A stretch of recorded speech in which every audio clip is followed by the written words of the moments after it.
तो दोस्तों देख सकते हैं आज हम करने जा रहे हैं अंडा बनाओ कंपटीशन।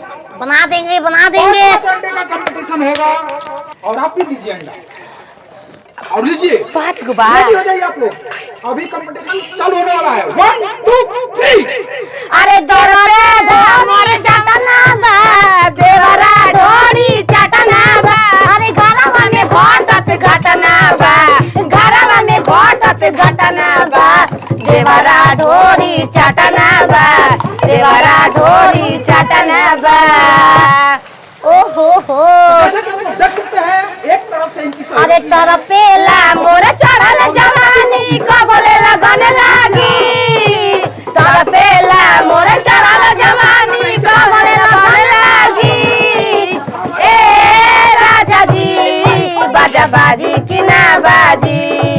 अरे राजा जी बाजा बाजी कि ना बाजी। तो आप कंपटीशन से बाहर हो जाएंगे। रानी गोल गोल ऑमलेट गोल और सीधा सीधा होना चाहिए, एक भी ऑमलेट टूटना नहीं चाहिए। राइट, जैसे चल रहा है वैसे होना चाहिए। अरे जंग में और प्यार में सब चलता है यार। जंग में और प्यार में सब चलता है यार।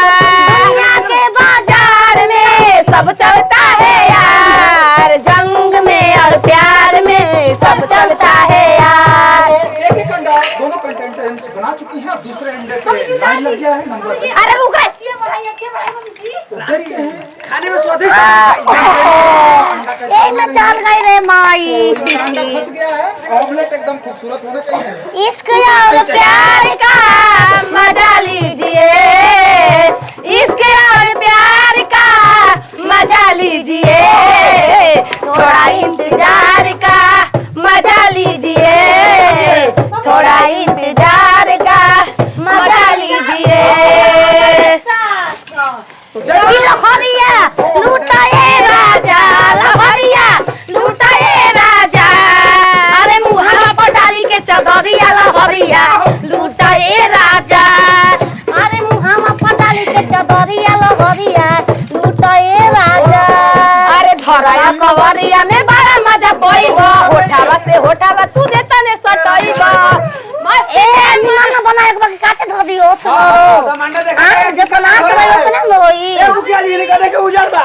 ए नाती का बेटा कहाँ है? टूट गया जिनका अंडा वो कंपटीशन से बाहर हो जाएंगे। रिया ध्यान रखिए, तो आप अपने हिसाब से कंपटीशन खेलिए और ये अरे मछरी के रोटिया पया जा बन के रोटिया है।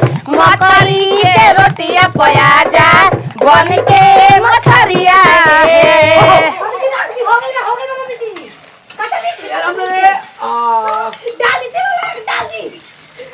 के मोटी स्वागत हो दैया। अंडा तैयार हो चुका है। लाल झाड़ू देवी का चौथे पे नंबर लगा चुकी है और अभी निहाल पगली जी का तर आज कम नहीं छिलो तबे न दूसरा अंडा नहीं बना है भोसड़ी के।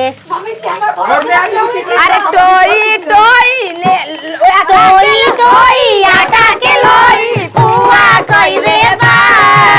अरे टोई टोई आटा के लोई पुआ कइले बा।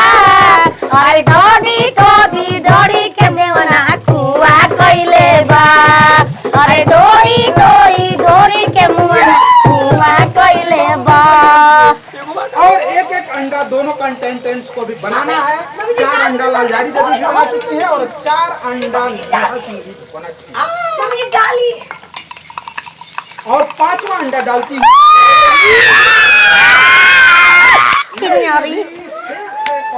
अरे दबदबा था दबदबा है, दबदबा बना रहेगा। दबदबा था दबदबा है, दबदबा बना रहेगा। मछली का जैसे तड़पे जवानी रउआ से पिया हम सच कहतानी। मछली के जैसे तड़पे जवानी रउआ से पिया हम सच कहतानी। चल गली जहिया से टाटा है राजा, छोरी का जवानी तला चाटा है राजा। छोरता जवानी तेल चाटा है राजा। 5वां अंडा डालती हुई निहाल सिंह जी। देखते हैं कि इनका ऑमलेट पहले तैयार होता है। ए हम अच्छा बनाएंगे जी को। अरे लहरिया लूटाए राजा, लहरिया लूटाए राजा। मुहावा पर डाली के चदरिया लहरिया लूटाए राजा। चदरिया लहरिया गोल गोल दिखाई। जिंदाबाद। अभी पास करेंगे, हम जजमेंट करेंगे अभी। आप अभी कंपटीशन में आगे निकल चुकी हैं, आप शांत रहिए।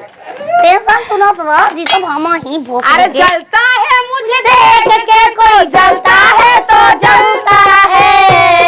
मैं अपने मन का मालिक है, मुझे घंटा फर्क न पड़ता है। अपने मन हेटना देरी लगाई जाइए। ये भोग कंपटीशन चला गया लालझारी देवी के हाथ में। तो इस तरह से भोसरी के मार मुहिया बड़ा क्षेत्र ठीक है, बताइए मैं सवाल बा। धुआं छोड़ा था, धुआं छोड़ा हम का करी? जितना कौनो खराब होई तो तब जैसा कि कहियो। हमने कंपटीशन में घोषणा किया था वो चीज हो गया है। हाँ। तो यहाँ पे लालझारो देवी जीतती हुई, जी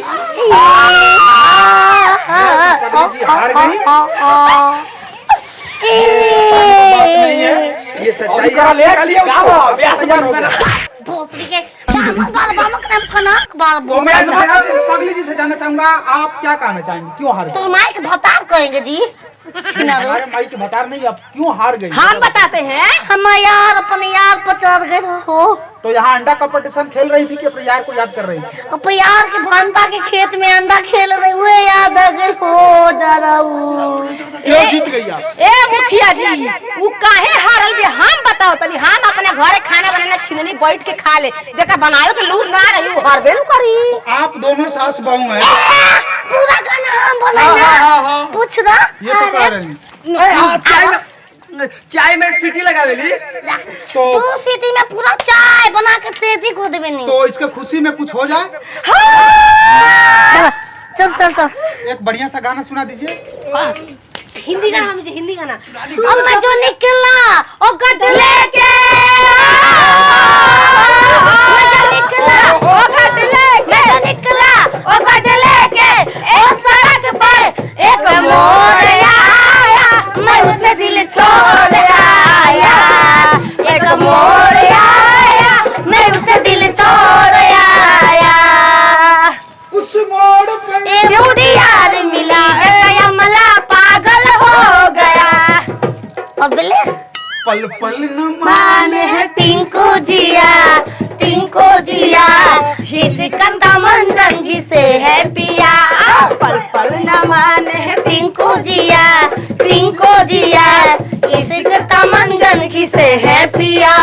यमला पगला दीवाना इतनी बात न जाना कि ओ मन प्यार करती है, सादे मुझे मुझे मरती है कि ओ मन प्यार करती है। मुखिया जी पैसा तो आइए आप लोग चलिए हमारे ऑफिस में, वहाँ पे आप लोगों को ई भोसड़ी का जाते पीछा वाले।